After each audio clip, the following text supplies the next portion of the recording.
What's up, everybody? It's Roger here from What's on DisneyPlus.com. A quick update for you guys on Disney's brand new streaming service, Disney Plus, where the chairman of Disney's new direct-to-consumer and international division, Kevin Mayer, spoke with the Hollywood Reporter and had a great interview there about the purchase of 21st Century Fox and also a number of aspects regarding to Disney Plus. So I'm going to run through a quick few bits and pieces, but you definitely want to check out the link to the full article in the links below. So one of the cool things they talked about here was they are expecting people to pay for a number of different streaming services. They know that's going to be happening, and they want to make sure that Disney Plus is one of them. To do that, they want to make sure that their app and their technology is pretty seamless, and they want to make sure that they focus on their key brands. And that's, I think, something that they definitely seem to be focusing on, is trying to make sure that, you know, you're going to have these key brands, Disney, Marvel, National Geographic, etc. And you're going to be able to tell the difference very quickly between it. So you're going to be able to find that content nice and easy. So I think they're looking at Netflix as sort of an Amazon going, things get lost a little bit there, which I don't argue with. However, it depends on how many brands they're going to be putting on there. Now, some of the other questions they asked were, what did they learn from the launch of ESPN Plus and what they can apply that to Disney Plus? And again, they go back to the high quality technology that works, and they want to make sure they market the right way, and they want to sort of just generally, I think they learned a lot from launching that one first, and I think that's definitely a key thing. And also, they also launched Disney Life in the UK and Ireland, so they've kind of got a couple of different things under there to get going. They also talked about the right mix of original and licensed programming. One thing is that some things are still going to have the initial window, like such as going to the cinema. There's also going to be some things going to television surfed, and then they want to have original content. And they're going to see how that goes, because they've invested a lot over the years. I think what they mean by that is cinema is still very important to them, and television is still very important to them. But they will be pushing towards a lot of original content. I think this makes sense. Obviously, at the cinema, they are making tons of money.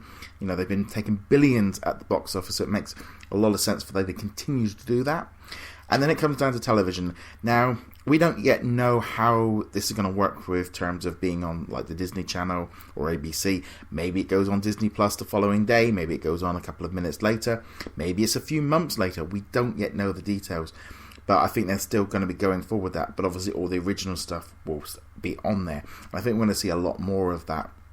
Another really kind of cool thing that he was talking about was about the reviving the Marvel shows that Netflix have cancelled, where he particularly said these are very high quality shows, but we haven't yet discussed that, and I would say that's a possibility. Now that seems to me very much along the lines of they know that it's under contract for a couple more years, so there's nothing they can do right now. I'll be very surprised if they actually haven't had discussions about it. I think the outcry about these series, they are great.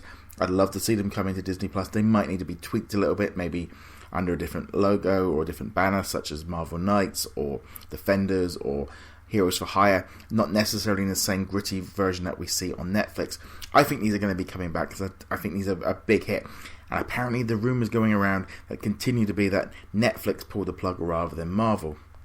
There was also some discussions about pulling content off of streaming service in preparation for what they're doing.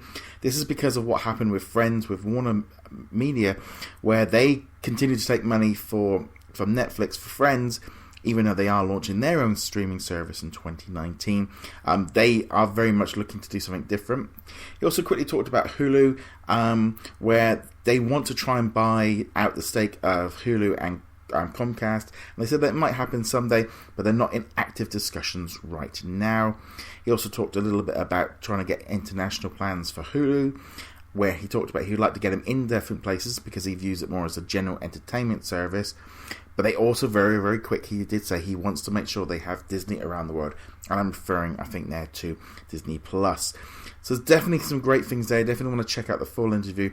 Not a huge amount of detail, but following that interview that he did with Capital in France last week, he's obviously going around and speaking to different places. And hopefully we'll find out a little bit more in the run-up to the next meeting from Disney, which is around about February, so hopefully we'll find out some more information there from Disney Direct. Well, anyway guys, thank you very much for joining me on this video. Make sure you subscribe, make sure you go check us out over at whatsondisneyplus.com, and I shall see you guys soon. Laters.